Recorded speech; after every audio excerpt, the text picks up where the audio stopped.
More than half of the area of Old Moscow is covered with greenery, and every year more oaks, linden trees, firs, lilacs, mock oranges, and cotonistas are planted. Trees are planted under the Million Trees program in all districts, and anyone can submit an application for more trees and shrubs have been planted in the past 6 years. The largest landscape gardening program in Moscow, A Million Trees, was launched in 2013.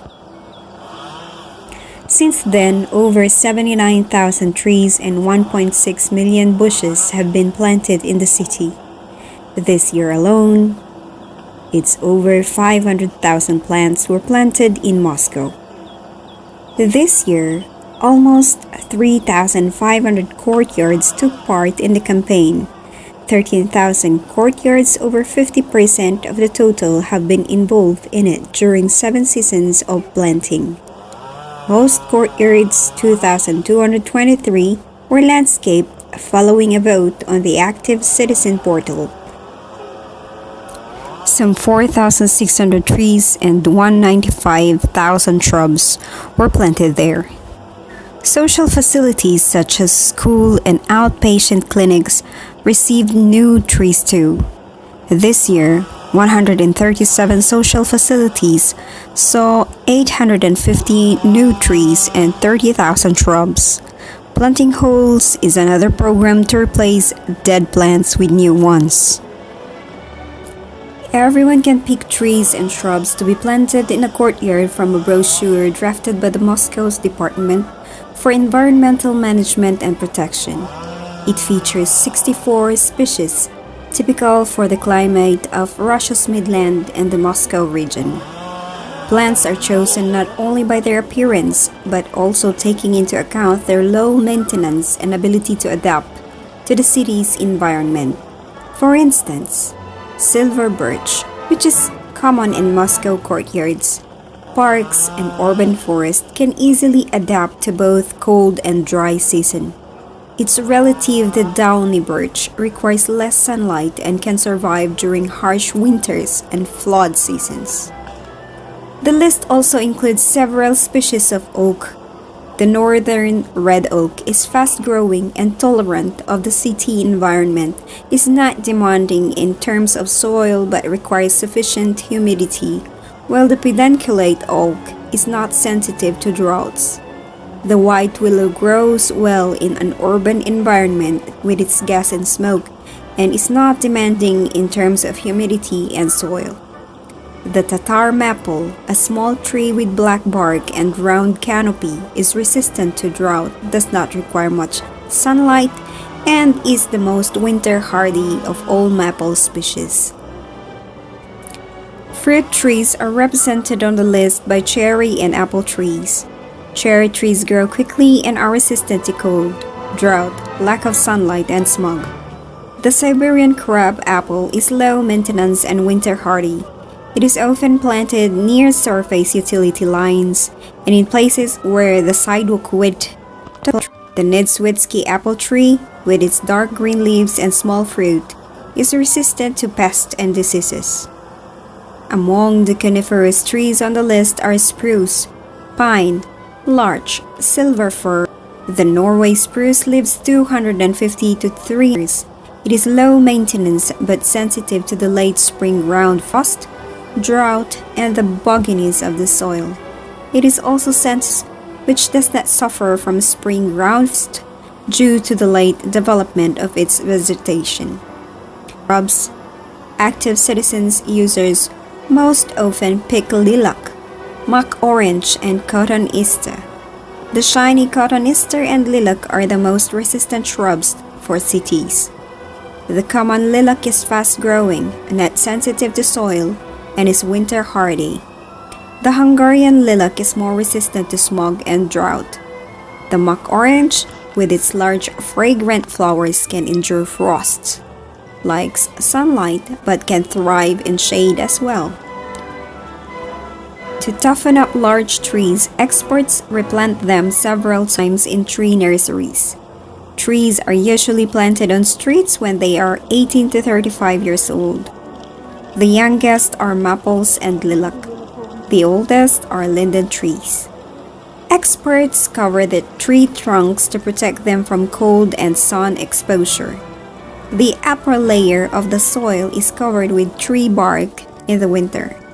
It protects the soil from drying out and prevents the freezing of the roots. The contractor is responsible for the adaptation of the tree or shrub for 1 year, and the owner of the land plot cares for the tree for the next 2 years. If a tree dies due to the fault of the contractor, they must replant the tree at their expense. Experts clear snow, add more soil and till it, remove pest plants and cut canopies and dry branches to ward off diseases and pests. So according to regulations, 1 hectare of residential development can accommodate no more than 100 to 120 trees and 400 to 450 shrubs. So they've got here application for the Million Trees campaign. It can be submitted to the district council, emailed to the council's website or to the department.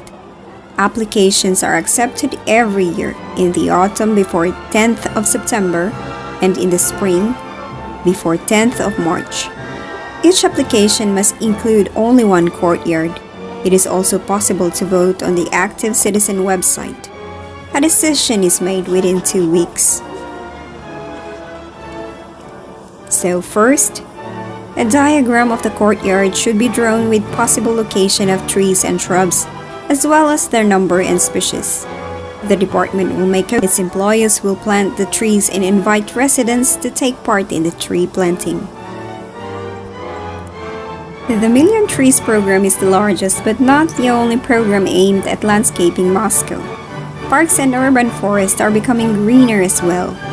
Thus, about 17,000 trees and 15,000 shrubs were planted in 2016 as part of the measures to protect and develop specially protected areas. Large-scale work will be done in the 850 Litia Moskwe Park. It will receive 180 more trees and over 15,000 shrubs. In the Terletskaya Dobrava recreation area, over 600 square meters of flower beds and 80,000 square meters of lawn will be put in place. The Mitina Landscape Park will see even more 961 square meters of flower beds, plus over 500 trees and some 3,500 shrubs. New trees, shrubs, and flowers are planted not only in the large parks, but also in the small district gardens. This year saw the development of a park on Klementovsky Peryolok, the Staropetrovsky Public Garden on Clara Zetkin Street, public gardens on Korovinskaya Motorway, between Bistozivsk and Remskaga-Korsakova Street, and on Sedova Street and Kibalchicha Street, as well as others. Please pardon me on the wrong pronunciation. Some on Park Kuzmenki. So under the My Street program, trees have been planted on 16 streets. Linden trees appeared on Tverskaya Street, while Novi Arbat Street now has, apart from linden trees, over 100 M's, Norway maples, rowan, and red oaks. Maples and bird cherries were planted on Chernigovsky Peryolok, and maples, rowans, lindens, and apple trees were planted on Vesnezhensky Peryolok. Rowans and chestnut trees appeared on Taganskaya Street, Narodnaya Street, and Goncharny Proyezd. So, over 1,700 trees were planted along motorways at the entrance to Moscow, with 40 more to be planted within the next 2 days. Works at the intersection of the Moscow Ring Road with Mozaevskaya, Leningradskaya, and Yaroslavskaya motorways and Lenensky Prospect have been completed. Linden trees, maples, and oaks were planted there. In the near future, 10 more streets in the city center will get new trees. The garden ring will receive 22 more trees, M's, maples, rowans, and linden trees. Works will be soon finished on Malaya Dmitrovka Street, Nastayansky Peryolok, Taganskaya Street, Yakimansky Proyezd, Bolshaya and Malaya Yakimanka Street, Bolshaya Polyanka, Vozdezenka, and the Boulevard Ring. And all over 3,000 trees will be planted under My Street program. Works will be completed in mid-December. So this is called trimming for tree health. It is often referred to as pruning. So the common reasons for pruning are to remove dead branches, to improve form, and to reduce risk. Trees may also be pruned to increase light and air penetration to the inside of the tree's crown or to the landscape below. In most cases, mature trees are pruned as corrective or preventive measures. So how often should we trim a tree? Most mature trees of any variety can be trimmed every 3 to 5 years. Most younger trees should be trimmed every 2 to 3 years. Fruit trees can be pruned every year to help produce better quality and larger fruit. Evergreen trees, however, can go many years without needing a single cut. According to preservationtree.com, we should not do over pruning. Not more than about 15% to 20% of a mature tree's foliage should ever be trimmed off at one time. In fact, 5% to 10% is usually adequate. When you remove too much of the canopy, you leave the tree unable to produce food, transfer nutrients, and structurally cannot be able to support itself. So these trees were located or planted really close to the children's park. So it is really a need for it to be trimmed because spring is coming and of course we expect wind.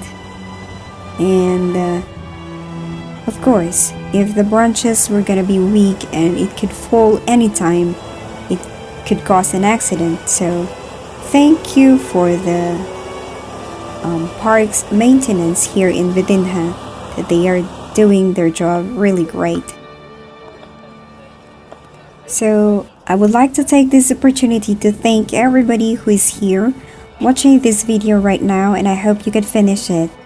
So if you're new to my channel, please hit the subscribe button and don't forget to hit the bell so that you'll get notified when I upload a new video. Again, thank you so much.